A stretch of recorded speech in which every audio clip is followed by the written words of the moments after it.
Oh, hello. Yes. A bit later today. Just back from the other job.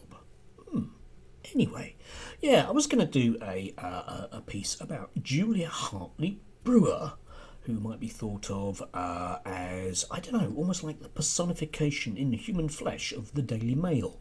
Yes, her of talk radio fame. Yesterday she was bemoaning, as she often does, the concept of students at the University of Kent taking a course in white privilege and by extension racism, and obviously what a stupid idea that such training should be.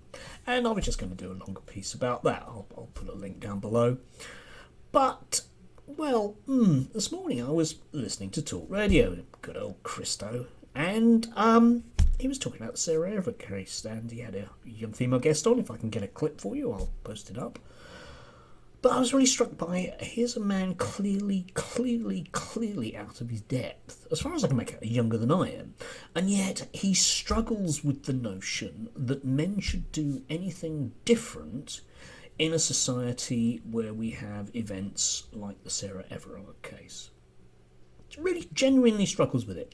Well, blokes these days don't know what to do. I don't really know what to do. And of course, the younger woman he was talking to was basically saying to him, no, mate, it's just really a black and white issue, all right? Men need to stop doing this. It's a man thing, which of course he can't accept, because once you start to accept that sexism is generically a male thing, then you might have to, by extension, sort of like accept that, racism is a white thing and stuff like that. Mustn't you, eh? So what's the solution to all of these problems, all these isms? Because it appears, according to Talk Radio, not to have mandatory training for people. I mean, I work in both adult social care and I'm a teacher, and I have to undergo umpteen different courses every single year, legally as part of my job. Okay? It's not just that, a diversity agenda is being foisted upon me as such. It's just regarded as good practice and as an integral part of my job. And we can see with certain cases, perhaps recently involving policemen, when that system doesn't work very well, it's not very pleasant. And it leads to all sorts of people floundering in the mud, like Christo this morning. Yeah. Presumably he feels he doesn't need to undergo any form of sexist training, although it didn't look that way this morning.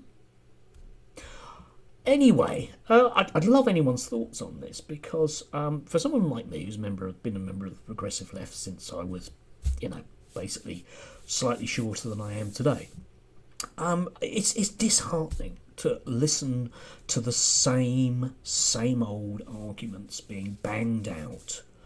I'm sure that in 2 weeks' time, the media will safely have put Sarah Everard's case into a box, apart from getting rid of Cressida Dick anyway.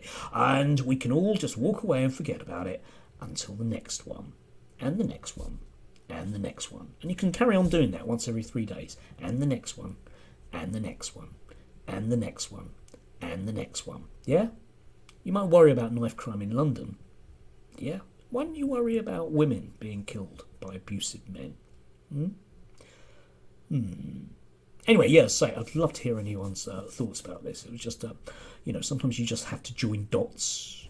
You have to join the dots between different things. And the dismissive attitude of people like Julia Hartley Brewer to suggesting that people might be racist or sexist actually does have real life consequences, unfortunately. And maybe we should make these journalists squirm a little bit more about it. Make me squirm about it. Go on, you know you want to.